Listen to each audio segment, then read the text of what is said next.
So we move over to another, I won't really call it legal case, but somehow legality has come into the issue. Now we remember the Southwestern Security Network outfit that was launched about last week Thursday, and of course that is Operation Amotekun.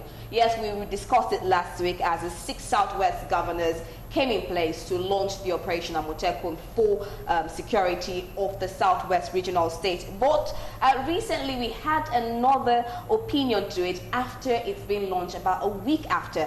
And of course that was from, and of course disclosed in a statement signed by the Special Assistant Media and Public Relations Office of the Attorney General of the Federation and Minister of Justice. And this was declaring the Operation Amotekun illegal. Now I quoted, he said, the setting up of the paramilitary organization called Amotekun is illegal and runs contrary to the provisions of the Nigerian law. The security body was recently launched by the governors of the Southwest states to tackle kidnapping and other criminal activities in the zone.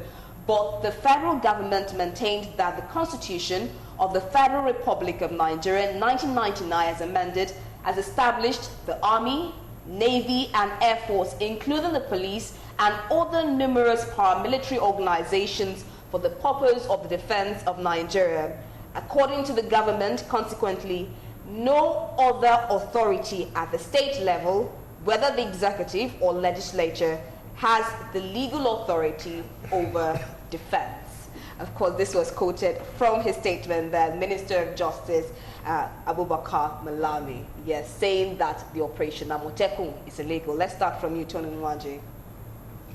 It's illegal. I know we've had lots of stakeholders that have been commenting on this statement. Said it's illegal, and I wondered how. Just a couple of days back, the Emir of Amotekun was attacked. I read this interview this morning. It was trekked for kilometers in the forest. We're talking about an Emir stopped by some military men, with men dressed in military uniform. And then that happened just days after Malami said it's unlawful. That's illegal. Amotekun operation is illegal. And I'm wondering, it happened the next day. See, the time has come. People at this point to start taking the issues of security in their hands. One of the cardinal responsibilities of the government is the protection of lives and property, but it's not happening. So when the government fails in this state, what happens? People will start doing it themselves. Already before now, go around the country. People are protecting themselves. The streets are protecting themselves. States, I mean, it's not now. It has started gradually. Okay. And maybe because now states are now joining up to say we're going to do it, and they see that okay, it's a regional stuff. No, this issue of regionalism is about to. No, we need it. It's something. It's a child of necessity. You can't stop it. It's like a moving train. You can't stop it. What they're trying to do now is to slow it down, but it won't succeed because it's happening. There's failure of security in Nigeria as we speak. You're scared. There's banditry, there's kidnapping for ransom, there's armed robbery. Just name it, this herdsman attack. And there's extortion by security agencies. So what are you saying? At what point? If you're saying, okay, don't do that, give me an alternative. How many policemen do we have in Nigeria? Less than 400,000.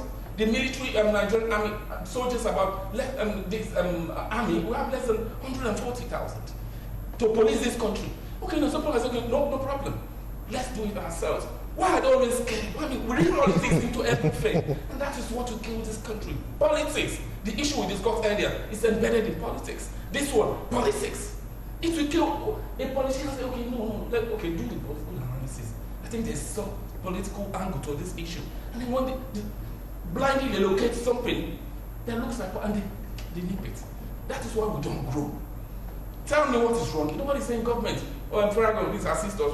No, let's do it ourselves. Say, no, the government will use it. They're always thinking about election that are usually always manipulated. That, okay, no, they will use it. And the federal government not using security against everybody. How can the president sit in Asoro and decide what happened in my ward, in my local government, in my state? You don't do anything. You post the commissioner of police from Abuja to my state. He knows nothing. Go around the country and tell me the people you see there. The commissioner of police from Adamawa, for instance, is being posted to Ebonyi State. The one from Ebonyi State is posted to Kano. And then there's confusion. It comes in 2 months. It's posted. These guys are joking with us. In 2 months, they move him. Just when he's sitting down to look, okay, let me understand what's going on. You bring another, and you want to fight. I mean, they are contradicting themselves. And they are not helping. And my pain is that they've been able to infiltrate the military, the armed forces, using them. They are confused. Even the men of the military and paramilitary agencies, they don't even know what they're doing now because politicians are controlling them. They don't know their left from their right anymore. You go this way, okay, sir. You go this way, okay. Go to the offices. Local government chairman, go to the governor's office. You see commissioners of police, DPOs, area commanders waiting to see the governor. They are ready to spend hours just to take instructions. Things are not working. We cannot continue. We're making mistakes in this country until we sit down and deliberate seriously on the path to take Nigeria to discovery. And I mean, change the way the governance of this country is moving. We will not. My pain is the children coming after us. What happened when we leave? If we don't turn it around now, look for where the problem started. And correct it. We are in deep trouble. It's not by sitting down here making noise. All right, thank you very much, Tony Nwaje. Of course, he has really pointed out the fact that our security network is a bit faulted, and that was what gave birth to the initiative Operation Amotekun. But now let's still look at it going in the ambits of the Constitution. I know that in the past we have been trying to bring about reconstruction and, of course, the issue of community policing. What would you say the Southwest governor should do according to you? Because would you say that Amotekun is actually following the Nigerian Constitution? Yes. Let me make a positional declaration first before proceeding. We have a problem, security problem. Okay. Amotekun has been brought in, to solve that problem. Yeah.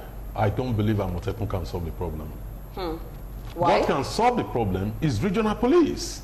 To say you are bringing in Amotekun for intelligence gathering, arrest people and, give them to the Nigerian same police force, who we know are reluctant to even try some suspects.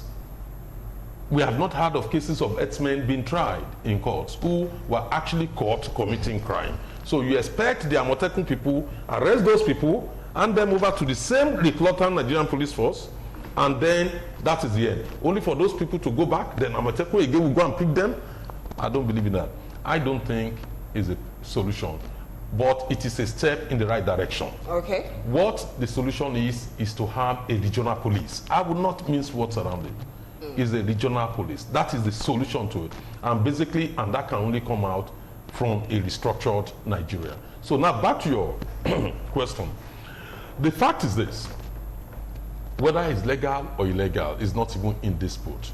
What is in dispute is the thinking of the Attorney General of the Federation that could mislead him into concluding that citizens' right of arrest is illegal under the Criminal Code. That is what is in dispute. I could not understand why, because anybody, and there are so many cases you can apply to court if the Nigerian police force is unwilling to try a case or the Attorney General is unwilling to do that, you can apply ask the court to allow you to, conduct the trial. And the court, usually, they have granted it in the past. So why would the Attorney General of the Federation, come with a position to say a security outfit which is not different from Vigilante, Lagos Neighborhood Watch, Vigilante Group of Nigeria, which are everywhere, is illegal? Number two, what bothers me also is why would they think that it is legal to have ISBA police, to have civilian joint task force, to have Sharia police, and then you turn around and say Amotekun is illegal, even though some of those other outfits are more or less paramilitary because they carry guns. Some of them even arrest law enforcement officers, including ISBA, arresting policemen. We've seen the pictures and the videos of all these things. So I don't understand why the Attorney General of the Federation, who is supposed to be an impartial justice officer of the Federation, will come up with that position. But in any case, I think the Attorney General forgot that we live in a federation. As long as you live in a federation, the governors are in charge of the security in their states. It's constitutional. They are the chief security officer. So, in quote, yes. So how do you now say they could not put up a structure that will guarantee the security of lives and property, which is the primary purpose of government? That I don't understand it. The federal government, the Nigerian police force, has proven time and time again unable, not due to their faults. These are gallant officers, you know, doing their best to protect all of us, but they are ill-equipped, ill-trained, and they do not have right equipment, and they do not have the numbers in population. So we understand those limitations. So any steps taken by the governor to boost the security of lives and property is legal. So I don't agree with him. I've listened to the opinion expressed by Afe Babalola, very prominent lawyers. It's a Sage, Femi Falana, and others. It's quite clear that we've not been able to find one notable lawyer who is supporting his viewpoint. So I think what the Attorney General needs to do is, if he is convinced in his own mind that it's illegal, he should go to court. Ask the court to declare it illegal. His own understanding is not different from mine. It's his opinion. What I've simply expressed now is my own opinion. So the only way to resolve the matter is for the Attorney General to go to court. It's not even for the governors to go to court. The ball is in his court. Okay, thank you very much. You brought about the issue of restructuring, and of course you are more of advocating for regional police. Yemi Saka. Well, for me, I think a bit of education from me to the Attorney General, because if it's for him to rise as high as that to become AGF and he doesn't know his law books, I think I need to school him a bit. The Federal Road Safety Corps, and is the Federal Safety Corps Commission, the Federal Road Safety and the National Civil Defense and what have you were not established by the Constitution. Okay. In fact, the road safety was established by a decree, and since when the Connecting National Constitution came alive or came into effect, they ratified to now establish it by the Act of National Assembly. So it should not sit down in Abuja and conjure lies and feed Nigerians with lies. The Constitution did not establish. I've read the Constitution back to from the first schedule to the 7th schedule, where you have the even to the appendix where you have the amendment subsequent. So it cannot lie to somebody like me. And the Constitution was not written in Greek or Aramaic; it is in English, and I can understand it. And never in that section, is it section 214, that stipulated the establishment. In fact, when you look at the National Defense Council and Security Council, you just see the army and the police. And when you look at the Constitution of the National Defense Council, the Service Chief of Army Staff, you never see the CG Customs. Okay. You never see the controller or what have you, the Corps Marshal of Road Safety. And as we speak, even the customs by operation is the Department of Federal Ministry of Finance, and they bear arms. So so nice and so fantastic that this is a government that's been reluctant to prescribe or declare headsmen. I don't want to say Fulani headsmen, but I'm yet to sign a Jebuman that is a headman. Okay. They are reluctant to date have not prescribed that group of name them a terrorist organization. We've seen this same government that you have terrorists by the classification of Jonathan's government, Boko Haram, will go there and under the guise of rehabilitation or de-radicalize. Okay. Throw them back into the society, and we are still battling with the mess.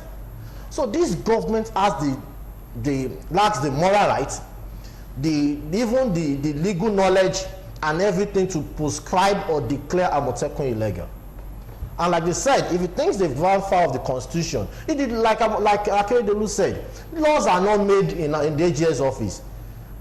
And when this government could wake up and the Chief of Army Staff could get so, from a choice of word, eye on his powers of his office and declare HIPOB a terrorist organization, they can imagine anybody in this government can wake up and declare any organization illegal and against lay down laws, because you don't have the right. It's the courts. But we are in a country, and you see, when I say things, we look at the politics involved. And when a lot of people were shouting Starboy, Oshibajo as the VP, I laughed. Oshibajo is from the Southwest region.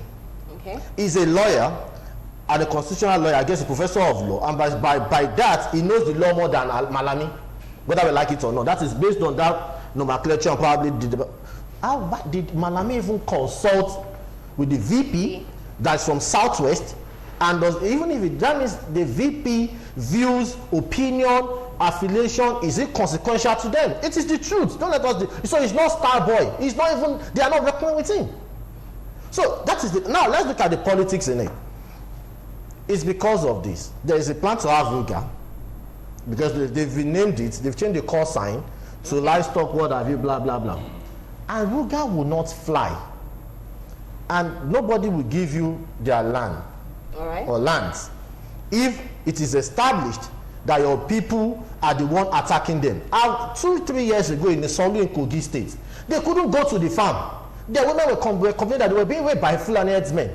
Nothing happened. So when we keep sweeping, and that is it. The intelligence gathering by Amotekun and our activities of Amotekun will expose the bias of the Nigerian security operatives, the police, reluctance to probe these guys, because to be speaking, those that were arrested in Abuja, it's a case of dispute between army and police. They've not faced the court to date. So whether they like it or not, they can hit their head against the tree. They can break their head. They can break the coconut. You can use their head to break the coconut. But Amotekun will stay. All right, thank you very much, Yemi Saka. Of course, we've also had different reactions to it, as we had Plateau saying that we have Operation Rainbow and we'll strengthen it. We also had Taraba Marshal and what FG disbanded. That was from Taraba State. And so why did they disband that? You know, because there was an attack on the Fulani community. Yes. In Taraba. Yeah. That was why. You see, and the bias is there. When they killed in Miango, we shouted for 2 months before they could announce or dignify those days. But once they attacked the Fulani community, under 48 hours, Vice President was there, GOC was there, IGP of Police was there, Minister of the Interior was there. Let me chip in before. Second, please. In the Nation today, the headline reads: military to state governments. Okay. Forget alternative security plans. Yesterday, the president, before he left for London, had a meeting, a marathon meeting with service chiefs and the AGF police. And after the meeting, the chief of Air Staff, Air Marshal Sadiq Abubakar, had a press conference with State House correspondents. Yes. And he said, the military intelligence said, let me just quote him. He said, he said, the military high command seems to have sealed the fate of, I'm reading this just to brief, state governments seeking to establish their own security outfits with an admonition to such states on Friday to forget the move. The service chief, rising from a meeting with the president, advised all Nigerians and all other stakeholders, local, state government, to join hands with the armed forces of Nigeria to ensure that our country is secure, rather than looking at other methods that are likely going to negate the national community policing policy that federal government has approved.